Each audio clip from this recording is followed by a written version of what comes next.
नमस्ते दोस्त। रात के करीब 2:30 बज रहे होंगे। नाइट शिफ्ट करने के बाद मैं पैदल ऑफिस से घर की ओर लौट रहा था। वाहन न होने के कारण बीते 1-1.5 साल से महानगर की खुली बियावत और लंबी सड़कें नहासाया बनकर मेरे साथ चलती हैं। बाप रे, इतनी लंबी लंबी और भूतिया सड़कें खत्म होने का नाम ही नहीं लेती। बस चलती रहती है, रुकने का नाम ही नहीं लेती। कहीं ऐसा घनघोर अंधेरा कि पैर कहाँ पड़ रहे हैं पता ही न चले, तो कहीं कमरों की लाइट टूटे सफेद झिलमिलाते प्रकाश में नहाती सड़कों की खूबसूरती देते ही बचती है। रोजाना एक रूटीन होने के कारण अब उन्नी और अंधेरी सड़कों से डर नहीं लगा। ये सुने और विद्यावान रास्तों पर दिन भर इतना हैवी ट्रैफिक और चहल पहल रहती है कि एक कदम पैदल चलना भी दुर्भर हो जाए। मई की बेरहम गर्मी, माथे पे चूता पसीना और ऐसे में अचानक हल्की हल्की ठंडी चलने माथे के पसीने से टकराती ठंडी हवा कितनी शीतलता प्रदान करती है। ऐसे में कौन बेवकूफ होगा जिसका मन गुनगुनाने को नहीं करेगा। गुनगुनाते हुए मैं आगे बढ़ ही रहा था कि अचानक आंखें एक जगह पर जाकर खिटक गई। सड़क किनारे एक अभयसिंह खड़े महिला खड़ी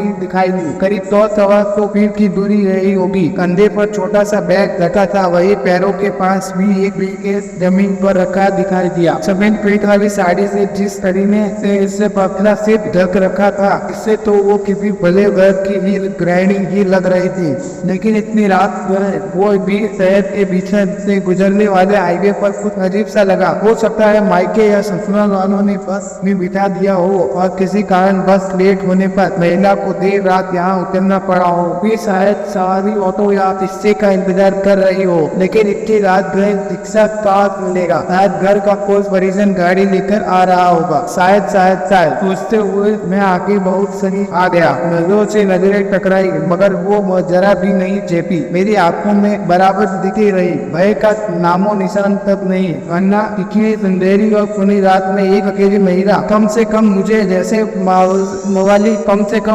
मवाली शरीर के इंसान को देखकर तो डर ही जाए, लेकिन वो इतना लगातार बोलती रही। चेहरे पर न कोई हवा न कोई भाव। हाँ, होठों पर मुस्कान बराबर जमी रही।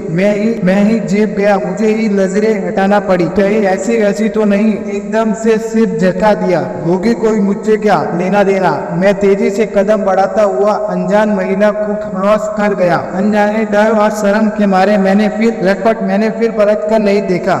न जाने वो क्या सोच बैठे। चलते चलते मैं दूसरी सड़क पर आ पहुंचा। अब वो सड़क और वो महिला पूरी तरह ओझल हो चुकी थी। कहीं कोई भूत तो नहीं। थोड़ी देर पहले वाला रास्ता अब भयभीत करने लगा था। मैं जल्द अपने घर पहुंचना जाना चाहता था। इसी चक्कर से चल गजब ही तेजी आ गई और बढ़ते मैंने देखी। तेजी से आगे बढ़ते मैं वो चीज देख के भयभीत हो गया।